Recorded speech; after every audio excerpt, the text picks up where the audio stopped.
اعوذ باللہ من الشیطان الرجیم بسم اللہ الرحمن الرحیم وآتینا موسیٰ الکتاب وجعلناہ ھدی لبنی اسرائیل اللہ تتخذوا من دونی وکیلا ذریۃ من حملنا مع نوح انہ کان عبدا شکورا۔ اور ہم نے موسیٰ کو کتاب دی اور اس کو ہم نے ہدایت کے لیے بنی اسرائیل کی طرف بھیجا۔ ہم نے موسیٰ کو کتاب دی اور اس کو ہدایت کے لیے بنی اسرائیل کی طرف بھیجا۔ یہ آیت بتاتی ہے کہ حضرت موسیٰ علیہ السلام صرف اور صرف بنی اسرائیل کے لیے آئے تھے، باقی کسی اور قبیلے کے لیے نہیں آئے تھے۔ اور حضرت محمد صلی اللہ علیہ وسلم سارے عالم کے نبی ہیں، یعنی حضرت محمد صلی اللہ علیہ وسلم جتنے بھی یہاں پر انسان اور جانور رہ رہے ہیں، صرف عرب کے لیے نہیں بلکہ آل اوور دی ورلڈ، اور جتنے یہ عالم نہیں بلکہ جتنے دوسرے عالم بھی ہوں گے، اور اگر وہاں پر بھی کوئی مخلوق بستی ہوگی تو اس کے نبی بھی حضرت محمد صلی اللہ علیہ وسلم ہے، صرف اور صرف۔ لیکن یہ آیت بتاتی ہے کہ حضرت موسیٰ علیہ السلام بنی اسرائیل کے لیے صرف نبی تھے۔ ایک قبیلہ ہے بنی اسرائیل، جیسے میں نے بات کیا تھا، اور صرف اسی قبیلے کے حضرت موسیٰ علیہ السلام نبی تھے، باقی اور قبیلے اور جگہ کے وہ نبی نہیں تھے۔ ان کا حکم صرف اور ان کی شریعت بنی اسرائیل کے لیے تھی۔ یہ آیت بتاتی ہے کیوں؟ اللہ تتخذوا من دونی وکیلا، نہ ٹھہراؤ میرے سوا کسی کو کارساز۔ یہاں پہ اللہ تبارک و تعالیٰ ان لوگوں سے کہہ رہے ہیں کہ میرے علاوہ تمہارے کام بنانے والا اور کوئی ہے نہیں، تو میرے علاوہ تم نے کسی کی عبادت بھی نہیں کرنی۔ حضرت موسیٰ علیہ السلام کے زمانے میں ہی ان لوگوں نے بہت ساری خرافات کی، جیسے بچڑے کو معبود بنا لیا۔ انسانی ایک سائیکولوجی ہے کہ آدمی کوئی نئی چیز دیکھتا ہے جو کہ فطرت اور نیچر کے خلاف ہوتی ہے، یا تو وہ اس کو گاڈ سمجھ لیتا ہے کہ یا تو یہ گاڈ ہوگی یا تو یہ کوئی جادوگری ہوگی۔ لیکن جب یہ دیکھتا ہے کہ کسی جادوگر سے جادوگری نہیں ہوگی تو وہ مان لیتا ہے کہ بھائی یہ تو میرا کیا ہے، گاڈ ہے۔ کیوں؟ کیونکہ انسانی فطرت کے خلاف وہ کام ہو گیا نا۔ اسی طرح حضرت عیسیٰ علیہ السلام بغیر باپ کے پیدا ہوئے، تو کچھ لوگوں نے ان کو کیا بنا دیا بتاؤ؟ گاڈ ہی بنا دیا۔ کیوں؟ نیچر کے خلاف بات ہو گئی کہ بغیر باپ کے آدمی کیسے بچہ یعنی پیدا ہو سکتا ہے، پیدا ہوا یعنی یہ تو کوئی جادوگری ہوگی، تو جادو تو ہوگا نہیں، کیونکہ جادوگر کی ایک حد ہوتی ہے، ایک لیمٹ ہوتی ہے۔ تب یہ جادوگری نہیں ہے تو پھر کیا ہی ہے؟ خدا ہی ہے۔ تو ان لوگوں نے حضرت عیسیٰ کو کیا بنا لیا؟ پھر خدا بنا لیا۔ کس نے بنایا؟ اب وہ بعد میں کرسچن بنے نا، پہلے تو وہ یہودی قبیلے کے تھے، بعد میں کچھ لوگوں نے دیکھا کہ نہیں، حضرت عیسیٰ علیہ السلام بھی بنی اسرائیل کے ہی نبی تھے۔ حضرت عیسیٰ کو بھی صرف بنی اسرائیل کے لیے نبی بھیجا گیا تھا، باقی وہ اور کسی قبیلے کے۔ پہلے ایسا ہوتا تھا، مثال کے طور پہ اگر کملاکر نگر کے لیے کوئی نبی ہے تو وہ صرف کملاکر کے لیے ہی نبی رہے گا، وہ کوچ گاؤں یا چینچ پاڑا کی طرف اپنی دعوت نہیں پھیلائے۔ ایک زمانے میں کئی نبی اس وقت ہوتے تھے۔ فار ایگزامپل، برج کے اس پار ایک نبی ہے، سمجھو امبرناتھ ایسٹ کے برج کے اس پار ایک نبی ہے، تو امبرناتھ ویسٹ میں برج کو کراس کرو گے تو ایک نبی ادھر ملے گا۔ نبیوں کی تعداد اس وقت کثرت سے تھی۔ بعض روایت میں آتا ہے 1.25 لاکھ انبیاء، کم و بیش 1.25 لاکھ انبیاء دنیا میں آئے ہیں، اور 1.25 لاکھ انبیاء میں کچھ کے نام اللہ تبارک و تعالیٰ نے قرآن میں ذکر کیے ہیں۔ اب یہ سوال بھی اٹھتا ہے آگے چل کے، اگر یہ ٹاپک ہے کہ ملک بھارت میں بھی نبی آئے یا نہیں آئے، تو ملک بھارت میں بھی انبیاء علیہ السلام کثرت سے آئے ہیں، اور سب سے پکا ایویڈنس یہ ملتا ہے کہ حضرت آدم علیہ السلام تو ملک بھارت میں ہی آئے۔ تو بات دوسری طرف جا رہی ہے، وَآتَيْنَا مُوسَى الْكِتَابَ، ہم نے موسیٰ کو کتاب دی اور اس کو ہدایت کے لیے بھیجا بنی اسرائیل کی طرف، تاکہ وہ لوگ نہ ٹھہرائے اللہ کے علاوہ کسی اور کو اپنا مددگار، کارساز، کام بنانے والا۔ اب یہاں پر اللہ تبارک و تعالیٰ ایک آیت فرما رہے ہیں، ذُرِّيَّةَ مَنْ حَمَلْنَا مَعَ نُوحٍ، تم جو اولاد ہو ان لوگوں کی جن کو چڑھایا ہم نے نوح کے ساتھ۔ یہاں پر ایک پوائنٹ غور کرنے کی، یہاں پہ اللہ تبارک و تعالیٰ نے کہا کہ جو حضرت موسیٰ کی قوم ہے اور جو ہم لوگ ہیں، آج بھی اگر ہم لوگ ہیں تو کس کے بچے ہوئے ہیں؟ آپ لوگ کو یاد ہونا چاہیے، حضرت نوح علیہ السلام کشتی میں کچھ ہی لوگوں کو لے کر 40-85 لوگ اس میں سوار ہوئے، اور ساری دنیا اس وقت کیا ہو گئی؟ ڈوب گئی، اور وہ انسانیت اتنی یعنی 100 کے اندر ہی تعداد تھی وہ، اور اس میں سے ہی اللہ تبارک و تعالیٰ نے پھر نسل کو آباد کیا، اور ساری دنیا انہی سے پھر آگے چلی۔ حضرت نوح نے جن جانوروں کو کشتی میں بٹھایا وہی جانور پھر آگے चल पाए, और जो इंसान नीचे रह गए वो तो डूब के हलाक हो गए।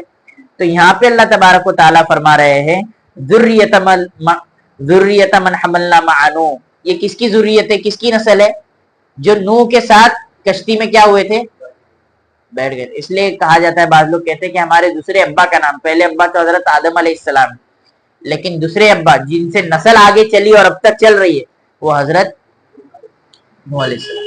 अब सवाल पैदा ये होता है कि कल तक तो अपन मेराज पढ़ रहे थे और अचानक बनी इसराइल का जिक्र अल्लाह ने कर दिया, तो जवाब उसका ये कि कुरान किस्से कहानी की किताब नहीं है। कुरान में अल्लाह तबारक व तआला इबरत के लिए बात फरमा देते हैं। ऐसा अल्लाह तबारक व तआला सीक्वेंस कायम करने के मोहताज नहीं है कि सीक्वेंस के साथ चीजें चलेगी। अल्लाह बगैर सीक्वेंस की चीजें कहते हैं, लेकिन जोड़ जरूर होता है उस बात में।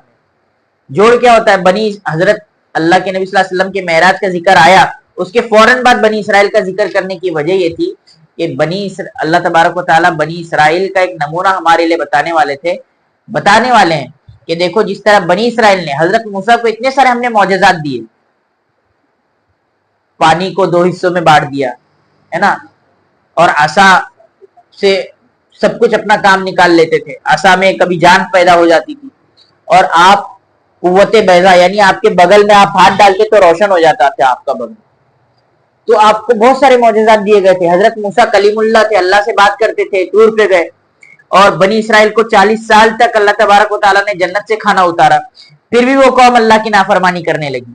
तो अल्लाह फरमा रहे कि देखो हमने इस नाफरमान कौम का कैसे हाल किया। इतने बड़े नबी की कौम को हम तहस और नहस कर सकते हैं, तो मोहम्मद सल्लल्लाहु अलैहि वसल्लम के जो लोग हैं मानने वाले और जो ना मानने वाले, ना मानने वालों का हाल भी हम ऐसे ही करेंगे जिस तरह हमने बनी इसराइल का किया। तो अल्लाह के नबी को सबसे बड़ा मौजज़ा मेराज का दिया गया ना। हजरत मूसा से भी अल्लाह के नबी आगे बढ़ गए। हजरत मूसा तो यहीं से बैठ के अल्लाह से कलाम करते थे। कोहे तूर पे एक दफा अल्लाह से कहा कि अल्लाह मुझे आपको देखना है, तो हजरत मूसा को अल्लाह ने कोहे तूर पर बुलाया, बस एक तजल्ली हुई और हजरत मूसा वखर्र मूसा सईका, हजरत मूसा क्या हो गए, वहीं पर बेहोश हो गए। लेकिन अल्लाह ने तो अल्लाह के नबी को मेराज पे बुलाया, तो वहां पर अल्लाह के नबी बेहोश भी नहीं हुए, अल्लाह से बातें भी की, कलाम भी किया। अब यहाँ पे कुछ लोग कहते हैं कि ये आयत, अब जब अल्लाह तबारक व तआला से अल्लाह के नबी ने ऊपर बात की तो गोया अल्लाह आसमान पे है, अल्लाह हर जगह नहीं है। ये भी बात है ना कि अल्लाह तभी तो अल्लाह ने अपने घर पर बुलाया, अपने पास बुलाया। अल्लाह अगर इधर ही किधर होता, अल्लाह हर जगह होता, तो अपने मक्का में ही अल्लाह तबारक व तआला बात कर लेता, क्या जरूरत थी ऊपर बुलाने की। पता ये चला कि अल्लाह किधर है, ऊपर, अल्लाह इधर उधर नहीं। तो उनका जवाब उन्हीं पे लौटेगा कि अगर हमने अल्लाह को एक जगह मान लिया कि अल्लाह इस जगह पर है, तो जगह बड़ी हो गई और अल्लाह छोटा हो गया। मान लो जफर सर या जफर मौलाना क्लास में है, तो क्लास बड़ी रहेगी और मैं तो छोटा रहूंगा ना। अब अगर मैं मान लू कि अल्लाह अर्श पर है, तो अर्श बड़ा और अल्लाह अपनी कुर्सी पर बैठता है, अल्लाह अर्श पर अपनी कुर्सी सजाए हुए है, कुर्सी पर अल्लाह तबारक व तआला बैठते हैं। तो देखिए कुर्सी पे मैं आ गया ना, तो इससे क्या लाजिम आएगा कि अल्लाह की एक जगह है, और जगह मानोगे तो अल्लाह का जिस्म भी मानना पड़ेगा कि अल्लाह का एक जिस्म है जो वहां पर रहता है। तो जो लोग ये कहते हैं कि अल्लाह किधर है, आसमान पर है, तो उन लोगों ने क्या मान लिया, आसमान को बड़ा और अल्लाह को छोटा। और जब तुमने ये मान लिया तो फिर अल्लाह का एक जिस्म भी मानना पड़ेगा आपको कि अल्लाह तबारक व तआला जिस्म समेत मौजूद है। तो इसमें तो आदमी गुमराह हो जाएगा फिर। और अगर ये माना जाए कि अल्लाह हर जगह है, उसको किसी जगह के साथ खास करना जरूरी नहीं है, तो यहां पर ये बात लाजिम आएगी कि अल्लाह हर जगह है, अल्लाह की कोई जगह खास नहीं है। जब तुमने हर जगह मान लिया तब तुम जिस्म मान ही नहीं सकते।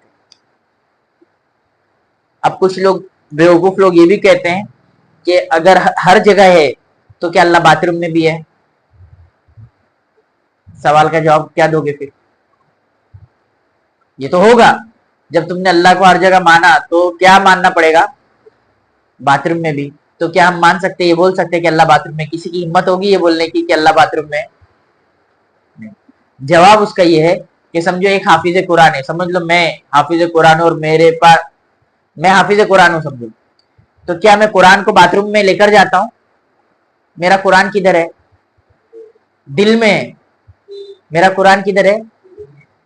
अगर मैं कुरान को जिस्म मानूंगा तो लेकर जाना मेरे लिए मुश्किल होगा, और अगर मैं कुरान को बगैर जिस्म के मान रहा हूं, जैसे कि मेरे दिल में, अगर मैं अंदर जा भी रहा हूं तो कोई ऐप की बात होगी उसमें? पता है कि अल्लाह का नूर हर जगह पर, अल्लाह का नूर, अल्लाह नूर समावाति वल अर्द, अल्लाह जमीन और आसमान का नूर है। तो यहाँ पर बहुत सारे इस्लामिक स्कॉलर हैं जो ऐसी चीजों में हम जैसे यंगस्टर्स को बहका देते हैं।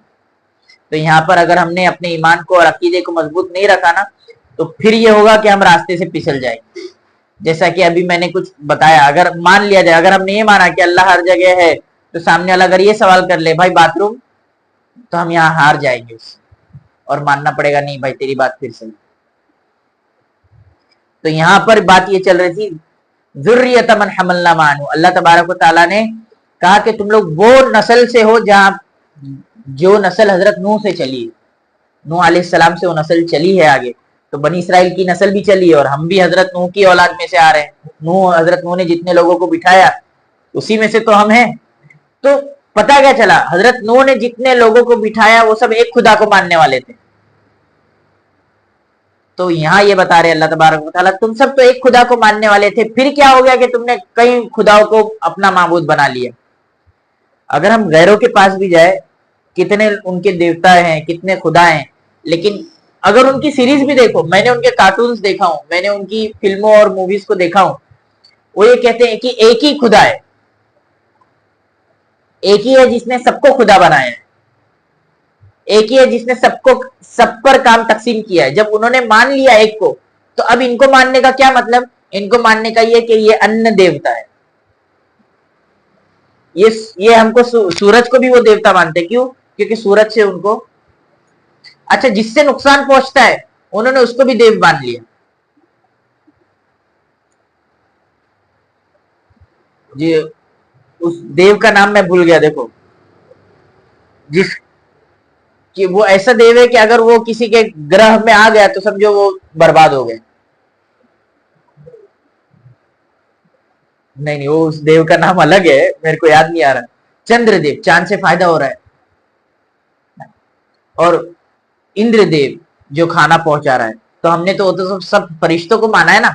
जो खाना पहुंचाता है वो मिकाइल अलैहिस्सलाम, जो रूह कब्ज करता है वो उनके नजदीक भी देव है, यमराज है, हमने तो उसको फरिश्ता माना है। हजरत इजराइल अलैहिस्सलाम, जिस दिन दुनिया खत्म हो जाएगी, जो सूर फूकेगा, अगर गौर करो ना तो थोड़ा चीजें दिखेगी आपको कि ये भटक गए। लिटरेचर तो वही है, अगर देखोगे लिटरेचर वही है कि आखिरी में एक देव जो है दुनिया को खत्म कर देगा, वो दुनिया के खत्म पर मुश्तमिल है। एक जो है दुनिया चला रहा है, एक ने दुनिया को बनाया, एक देवता ऐसा है जो सबसे बड़ा वो दुनिया को खत्म कर देगा, वो उसी के काम पर है।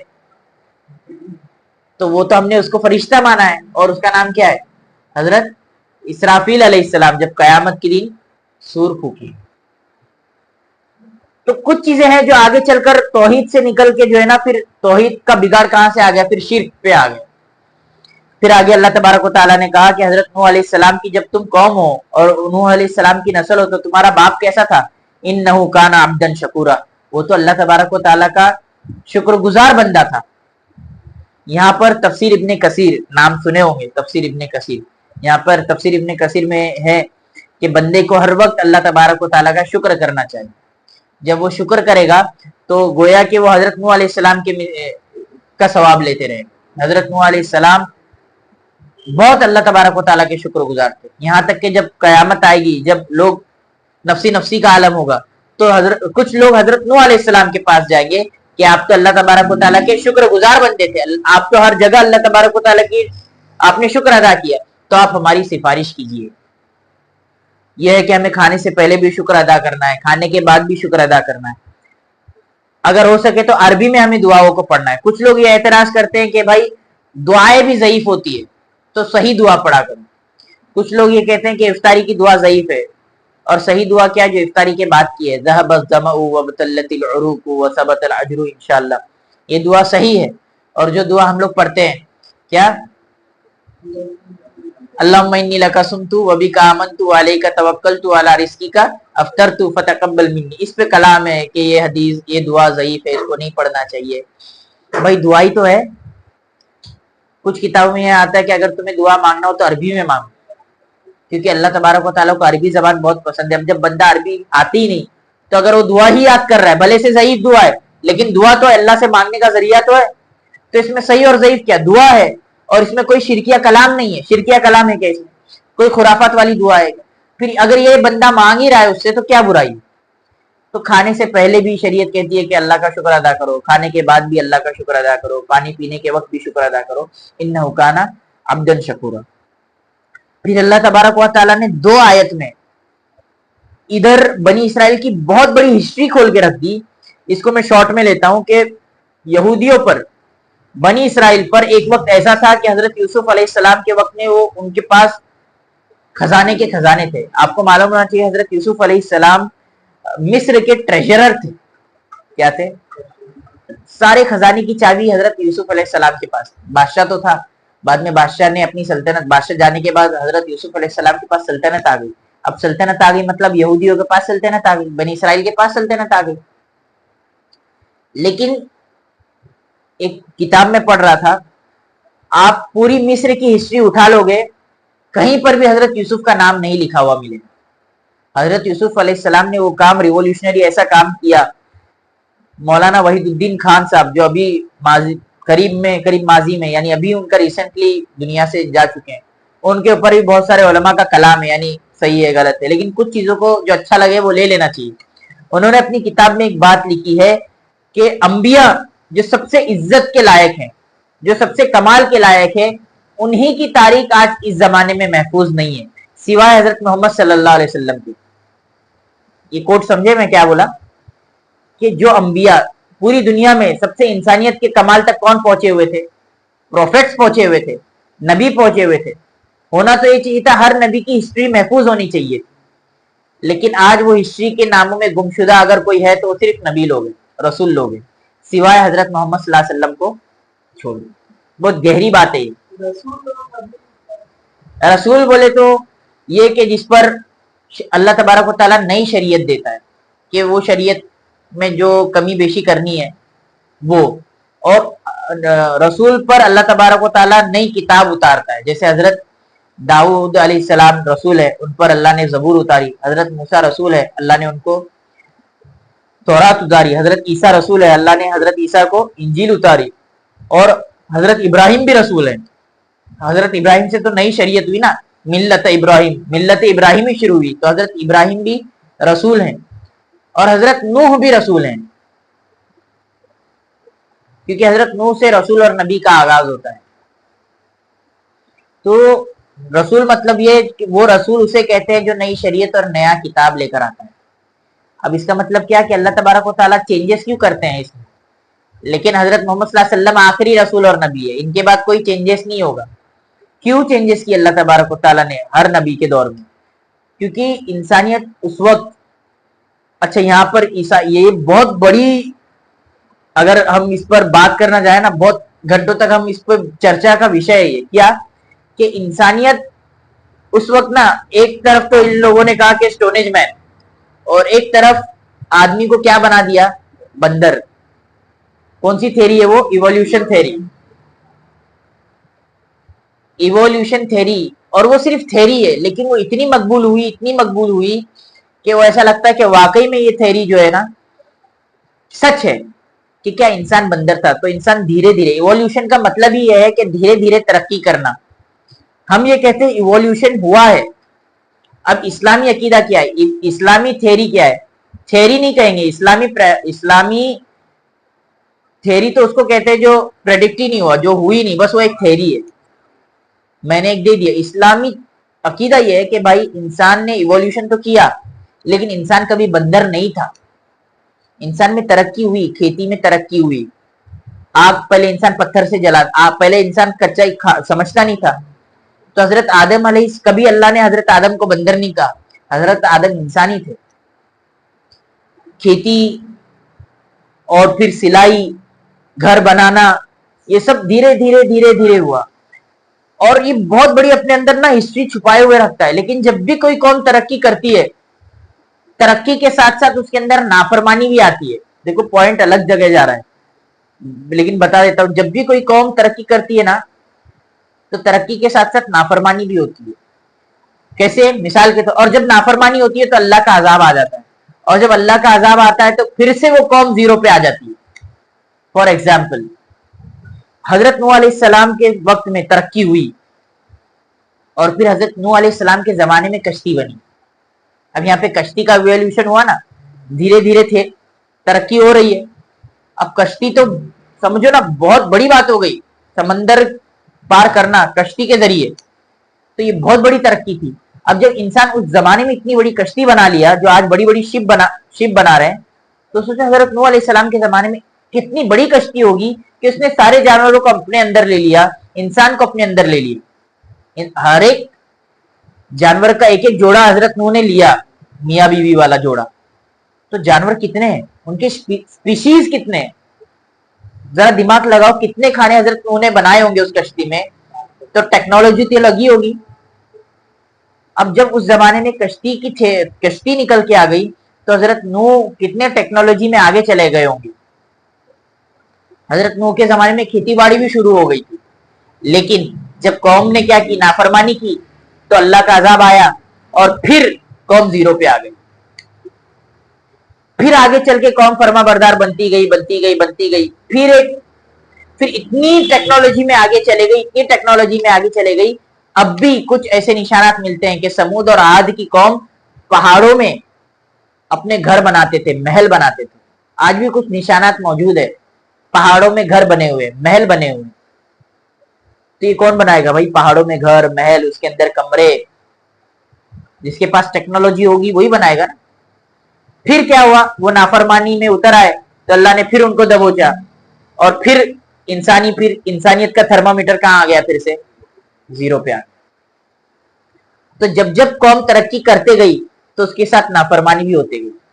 اگر سمجھو حضرت نوح علیہ السلام سے اگر ہم ٹیکنالوجی کو جوڑتے ہیں اور ایوولوشن کو جوڑتے ہیں کہ ترقی تو ہوئی, حضرت نوح سے ترقی ہوئی, بندر کے لائن سے نہیں, انسانیت ہی کے لائن سے اگر ترقی ہوئی, تو آج انسانیت جس سٹیج پہ ہے وہ سٹیج سلو ہے ایز کمپیئر ٹو حضرت نوح سے کرے تو. کیوں؟ آج سے 4000-5000 سال پہلے ایک آدمی کشتی بنا رہا ہے اتنی بڑی کہ اس کے اندر سارے لوگ آ رہے ہیں. اگر اس ذریعے سے اگر انسانی ٹیکنالوجی کو اور انسانی ایوولوشن کو جوڑا جائے تو آج کی ترقی بہت سلو ہے. میں نے آج سے 1 سال پہلے چیٹ جی پی ٹی سے اس بارے میں بحث بھی کی, اور جب مجھے نیا چیٹ جی پی ٹی معلوم پڑا, اے آئی معلوم پڑا, باقاعدہ اے آئی سے, تو میں نے اس کو کہا کہ یہ ساری ترقی تو بہت آگے تک جانی چاہیے تھی, کیا وجہ بنی؟ اس نے کہا کہ ہاں آگے تو جانی چاہیے تھی لیکن رک گئی انسانی ترقی. وجہ یہ تھی, اگر آج کا آرکیٹیکچر ہم لوگ تاج محل پر رش کرتے ہیں یا پھر ہم بڑی بڑی بلڈنگ بڑے بڑے ٹاوروں پر رش کرتے ہیں, لیکن اگر اس کو جوڑا جائے آج سے 2000 سال پہلے کہ عاد اور سمود کی قوم آئی جس نے پہاڑوں میں اپنے گھر بنائے, تو پھر یہ ہونا چاہیے تھا کہ ہم کو تو اور آگے چلا جانا چاہیے تھا.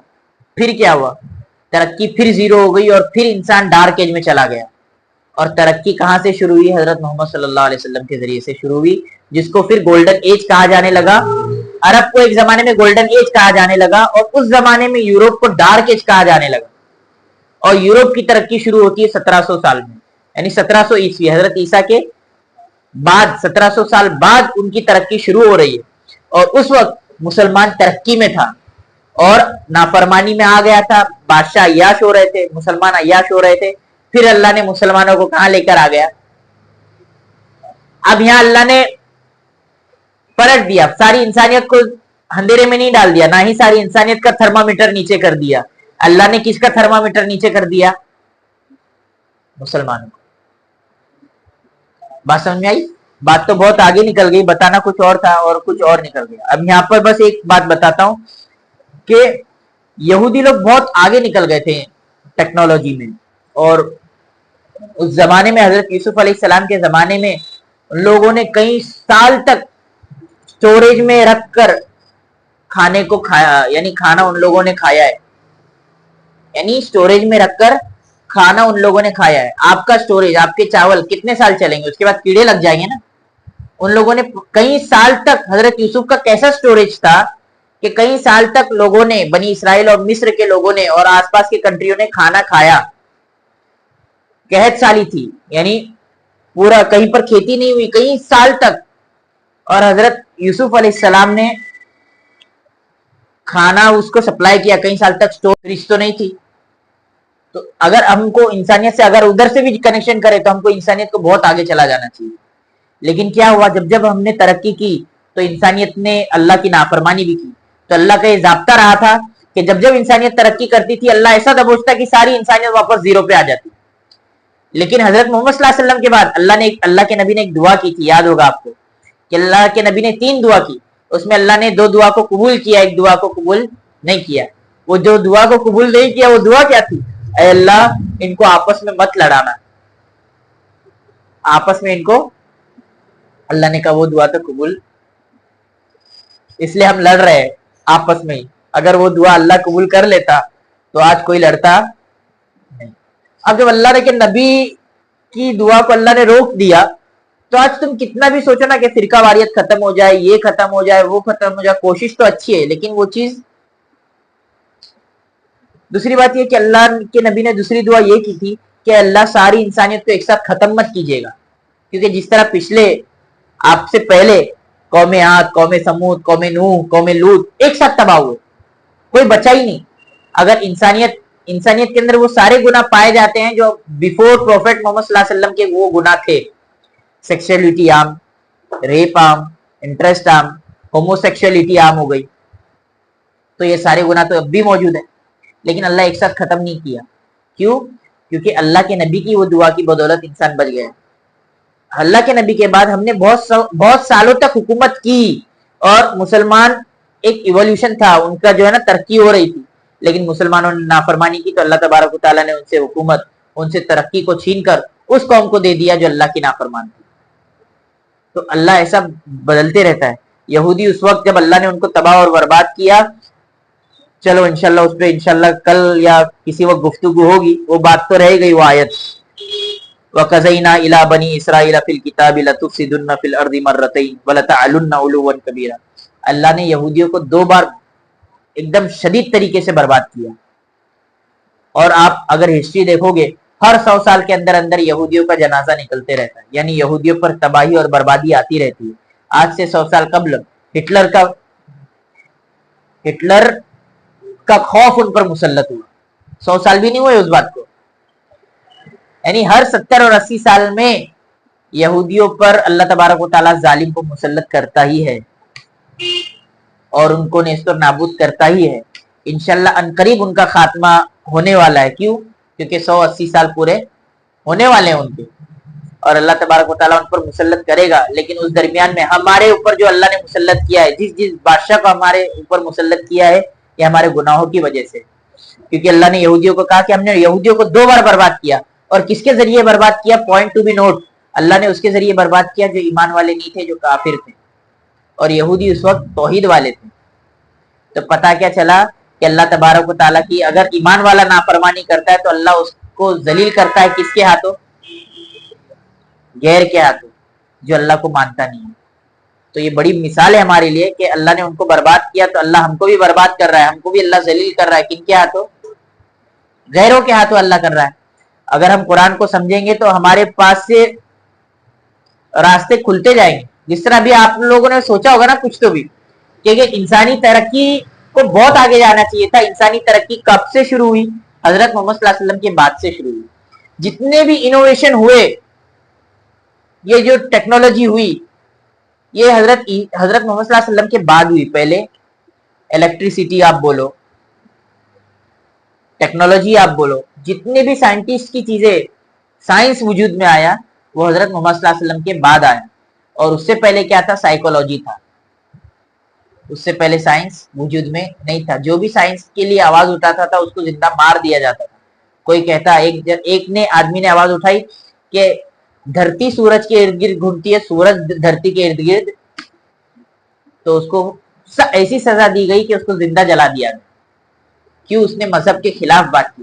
لیکن قرآن आज से 1400 साल पहले ये आवाज को उठा रहा है कि इंसान, सारी चीजों को इंसान के ताबे बनाया गया है, इंसान को किसी चीज के ताबे बनाया। तो उसको पता चल गया ये चीज तो मेरे सामने कुछ नहीं, तब उसने इसके ऊपर रिसर्च करना शुरू की।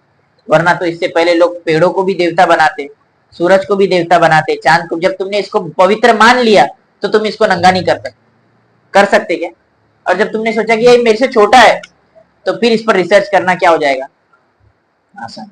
तो उम्मीद करता हूँ बात समझ में आई होगी, आयत रह ही गई। और तुम्हारा सवाल रसूल और नबी का समझ में आया क्या? रसूल किसको कहते हैं? नई शरीयत और नई किताब।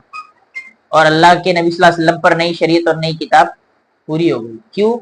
क्योंकि इंसानियत तरक्की कर रही थी और अल्लाह के नबी सल्लल्लाहु अलैहि वसल्लम पर तरक्की का एंड हो गया, तो अब यहाँ पे नई शरीयत नहीं आएगी। अल्लाह तबारक व तआला कहने सुनने से ज्यादा अमल की तौफीक अता फरमाए। सुभान अल्लाह व बिहम्दिही, सुभानक अल्लाहुम्मा व बिहम्दिका, नशहदु अल्ला इलाहा इल्ला अंता नस्तगफिरुका व नतूबु इलैक। सुभान रब्बिका रब्बिल इज्जति अम्मा यसिफून व सलामुन अलल मुरसलीन वल्हम्दुलिल्लाहि।